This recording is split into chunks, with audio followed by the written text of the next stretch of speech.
ভারত মানে আমি আমার সম্পূর্ণ আস্থা ও আনুগত্যের সাথে ভারতের সংবিধানের সমস্ত নিয়ম অনুযায়ী ভারতের সার্বভৌমত্ব রক্ষা করব বলে সমস্ত বিধি অনুসারে অন্ধ্রপ্রদেশের মুখ্যমন্ত্রী হিসেবে আমি আমার দায়িত্ব ও কর্তব্য সুবুদ্ধি দিয়ে পালন করব। ভয় ছাড়া, পক্ষপাত ছাড়া, রাগ ও হিংসার ঊর্ধ্বে উঠে আইন ও সংবিধান মেনে জনগণের প্রতি ন্যায় বিচার করব। ভগবানের নামে শপথ নিচ্ছি। স্যার, এখানে সই করুন। অন্ধ্রপ্রদেশের নতুন মুখ্যমন্ত্রী হিসেবে প্রয়াত মুখ্যমন্ত্রী রাঘব রাওয়ের ছেলে আজ রাজভবনে শপথ পাঠ করেছে। রাজনীতিতে একদমই নতুন একজন কিভাবে রাজ্য নিয়ন্ত্রণ করবে, সমস্ত কিছুর সঙ্গে কিভাবে মোকাবিলা করবে সে ব্যাপারে অনেকেই শঙ্কা প্রকাশ করেছে। গুড মর্নিং স্যার, আমি ভাস্কর, আপনার PS personal secretary. Sir hi, please. আপনার বাবার পিএস হিসেবেও আমি ছিলাম স্যার। কিয় সত্রিকা? হ্যাঁ স্যার। আমি তেলেগু পড়তে পারি না, পড়ে শোনাবে? অবশ্যই স্যার। শিরোনামগুলো। ঠিক আছে স্যার। রাজ্যের ইতিহাসের সবচেয়ে তরুণ মুখ্যমন্ত্রী, নতুন মুখ্যমন্ত্রী হিসেবে ভারতের শপথ পাঠ।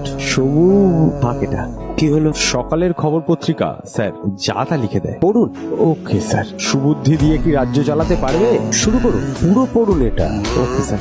বিভিন্ন দলের লোকজনের সামনে ভারত আজ মুখ্যমন্ত্রী হিসাবে শপথ পাঠ করছে। সুবুদ্ধি শব্দ ঠিক করে উচ্চারণ করতে পারেননি শপথ গ্রহণের সময়। উচ্চারণ করতে না পারা সমস্যা না, কিন্তু সুবুদ্ধি দিয়ে রাজ্য চালাতে পারবে কিনা তাই নিয়ে সোশ্যাল মিডিয়ায় আলোচনা হচ্ছে। এটাই করা দরকার। শব্দটা কি যেন ভাস্কর? সুবুদ্ধি। শুভ সকাল স্যার, আমি মুক্তার, আপনার নিরাপত্তা রক্ষী। Hello Muktar. Sir please. রাস্তা এত খালি কেন? গাড়ি আটকে রাখা হয়েছে? মুখ্যমন্ত্রী গেলে আটকে রাখতে হয় স্যার। কেন? ট্রাফিক হলে দেরি হয়ে যায় কাজে। দেখছেনই তো কেমন ট্রাফিক আর কেমন মানুষ। তাদের জন্যই তো আপনি কাজ করছেন স্যার। কাজ সময় মতো করতে হলে তাদের একটু ঝামেলা পোহাতেই হবে। শুভ সকাল স্যার। স্বাগত স্যার। আমি শ্রীবাস্তব, প্রধান সেক্রেটারি। ধন্যবাদ স্যার। এটা আপনার ব্যক্তিগত টিম স্যার। যে কোনো ডিপার্টমেন্ট, যে কোনো ব্যাপারে তারা আপনাকে সাহায্য করবে। ধন্যবাদ। আপনারা জানেন আমি হঠাৎ করে সিএম হয়েছে।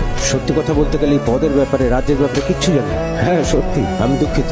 একজন মূর্খকে আপনাদের সাহায্য করতে হবে, কিন্তু বিশ্বাস করুন আমি দ্রুত শিখে নেব। এটাও দ্রুত শিখে যাব। যোগ্য মুখ্যমন্ত্রী হয়ে ওঠার চেষ্টা করব অবশ্যই। আমরা আছি আপনার সাথে স্যার। শুভকামনা রইল। কাল সকালেই প্রথম সম্মেলন ডেকে মূল ব্যাপারগুলো আলোচনা করব স্যার। সবচেয়ে আগে আমাদের ট্রাফিক সমস্যার ব্যাপারে জানা দরকার। ট্রাফিকের লোকজনকে নিয়ে একটা সম্মেলন করা যায় না? নিশ্চয়ই স্যার, কাল সকালেই করা যাবে। এক্ষুনি হলে?